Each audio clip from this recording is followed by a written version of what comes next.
Hello again, I'm Coyote Jack, and oh boy, and I can't expect something good from Ubislop, but sure we can have a laugh, despite that they had a rogue year, a very rogue one, and nasty and of course atrocious. They were supposed to succeed with Skull and Bones, it's flop. They were supposedly succeed with Soy Wars Outlaws, it flop. And also it costed much more money since they licensed the IP to Disney. They were supposed to succeed with Creed Shadows. They are just delaying the inevitable. That shit is not going to release this yet, that which was supposed to do so. It's flopping without even releasing. Their DEA Harris went on strike because they want to keep working remotely. They are just they just can't stop. But well, looks like we have something that also is biting Ubisoft's ass so hard because those fuckers are despite that there is a lot of fucking shit show with light services. Hmm. Since they are the most notorious one for creating this one in 2013.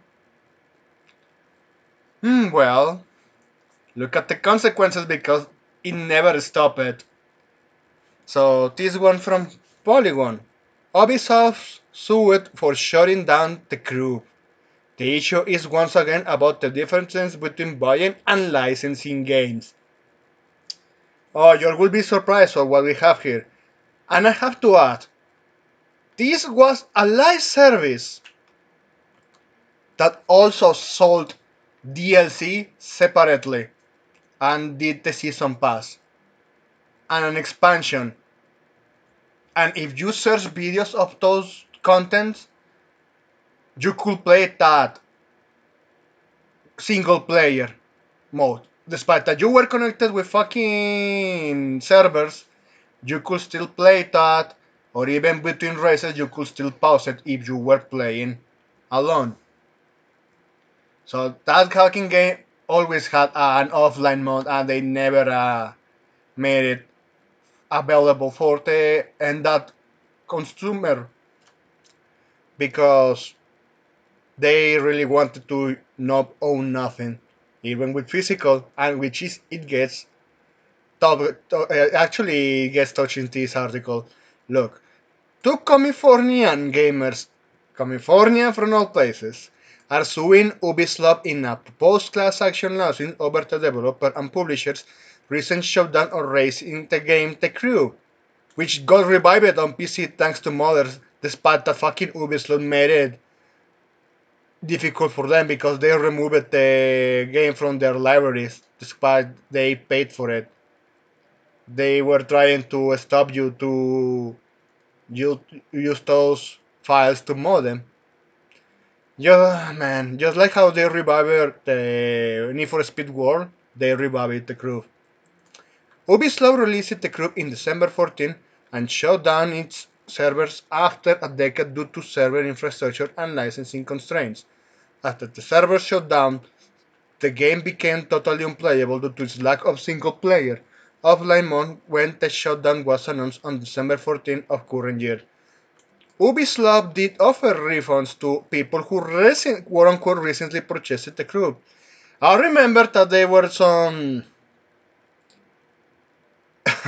some sales of this game, a very low amount, and suddenly, yeah, we are just going to shut that game, and we are delisting from the storefronts. But given the age of the game, a lot of players were unable to participate in the offer. Yep, fucking Ubisoft. Imagine you buy a pinball machine, and years later you enter your den to go play it, only to discover that all paddles are missing, the pinball and the bumpers are gone, and the monitor that probably displays your unsizeable high score is removed. Lawyers brought in the lawsuit, which has filed November 4th in California court and reviewed by Polygon. Turns out the pinball manufacturer decided to come into your home, got the insides of the paintball machine, and remove your ability to play the game that you bought and thought you own. But again, they would never. They always disclose that shit. They always disclose that you always require that fucking internet connection. That's why you never buy that shit at full price. If it's because also that fucking Lloyd service, of course, it had the free to play progression with a lot of emphasis with the macro transactions. If it's either free to play or go fuck yourself. The lawsuit alleges this is exactly what happened when Ubislop shut down the servers in the group in 24, suddenly leaving consumers unable to access something they purchased and assumed they owned. The lawsuit says players were duped in two ways. First, by allegedly misleading players into thinking they were buying a game when they were merely licensing it, even if a player bought a physical disc. Second, Ubisoft falsely represented the crew files were on its physical disc to access freely. Yeah, that's true. In certain way, because even I have to bring up. It's going to sound rare for me to even giving props to PC Station for Gran Turismo. Because when Gran Turismo 4 released, it was the same fucking issue. But they did add an arcade mode, a campaign mode, and also they they added an offline save mode. Then even if you get a copy of the game physically because you can't buy it digital anymore, you can still play that game offline, earn money, and buy the cars available in the game.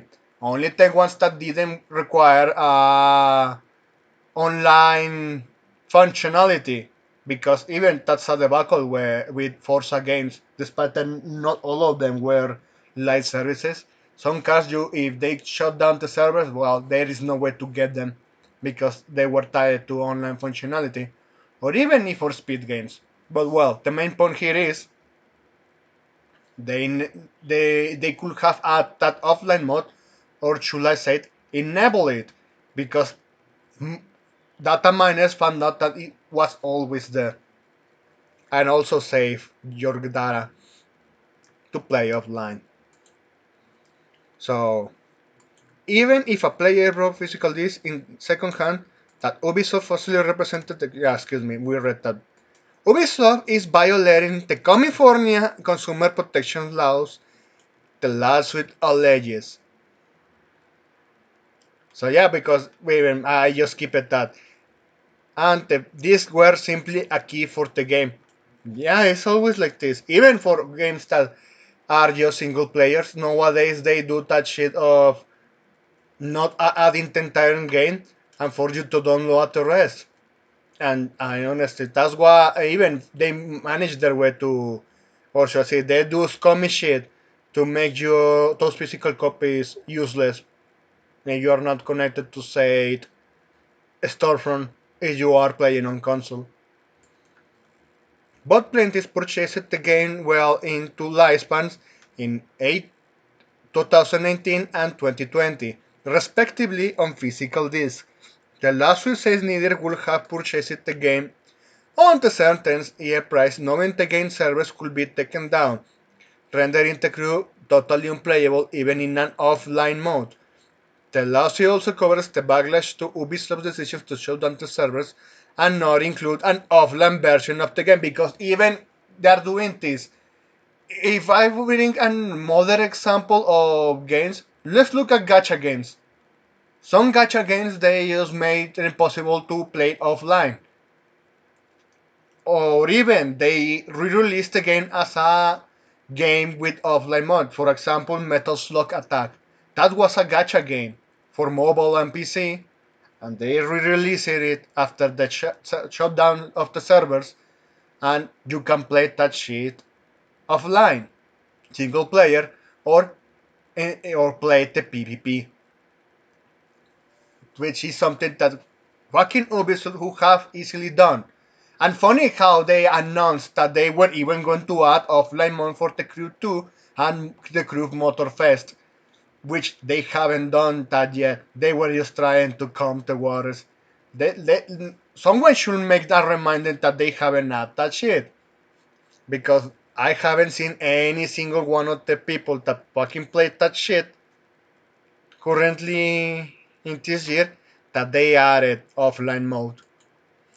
So it cites several games that turned servers off but patched in an offline option like Knockout City and two of Ubisoft's own games, Assassin's Creed 2 and Assassin's Creed 3, which Ubisoft responded to criticism and wanted to include offline versions of existing games in the Crew franchise, like the Crew 2 and the Crew Motorfest. They haven't done that yet. They just said, yeah, we're going to do it. They did a fucking PR corporate video and they haven't done that yet. And they never will, if I'm being honest.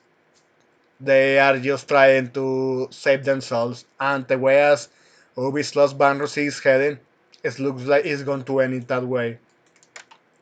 But the lawsuit says it does nothing to amend the problem of the group's service shutdown. The plaintiffs are looking for the court to prove the lawsuit as a class action, meaning the order of the group players may get involved. So they are doing in a way that yeah, more players can actually get into line. Oh, I just hope even they can do that. Because they really need to slap even harder at this fucking dogshit company. They are looking for monetary relief and damages for those impacted by the server shutdown, reminding them that they also sold separately DLC. The lawsuit follows a campaign on YouTube's creator Roscoe to urge companies to stop killing games. A movement that kicked off after the group's announcement was made. Oh yeah, I heard that one. They it looks like the event is lawsuit is proceeding. Let's see. The Stop Killing movement is a petition to European Union to force games companies to keep games in playable states. It currently has more than 379,000 signatures. As media continues to go more and more digital, the issue of owning versus licensing, especially in video games, becomes more of a problem. While some people are taking games into their own hands, like with the player created the Groove Unlimited, the, this is the how they call it the modded version that you can play offline on PC. If you are interested, you can check that out. Looks like they are making even good progress. At least they allow it the roaming free and buying cars, so you could drive all across the whole map. The onus is largely on companies and what they do to preserve games and servers. But in California, Emperor Gavin Newsom recently signed a bill into law that requires companies to tell consumers they are buying a license. And you know how also Steam got dunked because they were forced to disclose that. In which, for once, I'm not going to rip on fucking California because that's good. It's just to just spread the fucking awareness of consumers have been supporting and how they are just setting themselves into a trap. Not games themselves in online storefronts. The law itself, introduced by California Assemblywoman Jackie Irwin, is actually partially inspired by Ubisoft's showdown of the group. So even that fucking bill was promoted as the fucking Ubisoft dogshit decision.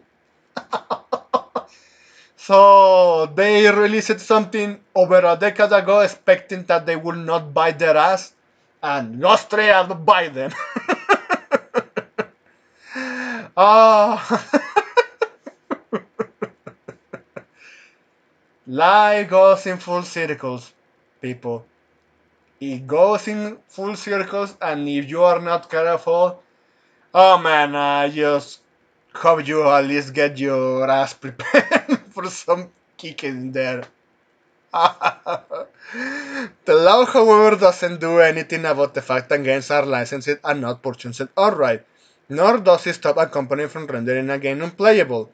But it does interior offer transparency to the issue, which that's true. To be honest, that's true. I hope they even force that law.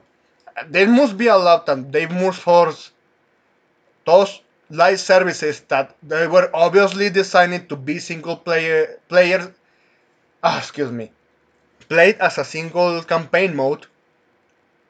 Even if I bring an example with fucking EA, because there is other game from EA, One Need for Speed, the reboot from 2015, is facing the same fucking issue. It could be useless when the server eventually gets shut down. And that game, you need, in order to unlock shit, earn money, and progress through the whole game, it was all in a single player campaign mode. It never involved players. At least if they did that shit like with the previous game before the reboot in 2013, Need for Speed Rivals. That game was intended to be an online mode, but funny enough, they decided to let in the offline mode when you don't have internet and you can progress to that game. But obviously, since one of the online features are not available anymore, you can't unlock certain vehicles or paint jobs or even cars. I think it was one Maserati Max Straddle, yeah, or Mac 12, I don't remember, and one Bentley Continental. I know I played those games, and they were two cars that you were forced to unlock through that online mode, and it's not available anymore. But you can, if they shut down those servers, you can still play it offline if you want to. Or if you play on PC, you can mod the game and unlock everything. Nothing is stopping you from going to 7 Seas and try that. But well, against the issue of ownership, or even if you remove my ownership, the fact that you are just using, I keep saying live services with a level of fucking disgusting development involving around all of this, despite that they obviously are just adding content that you can play alone. They are putting all those server connections because it's a way to add DRM and make sure that you don't play the older stuff to force you the new stuff. Planet obsolescence at its finest. That's all I wanted to share here with you for now. Let's see if Ubisoft gets screwed up harder because they deserve it. Then they deserve to be screwed up even harder. And I hope this lawsuit proceeds and Ubisoft loses. That's all I wanted to share here with you for now. Thanks for watching, and I hope you have a pretty good day or night whenever you're playing this video. Please take care.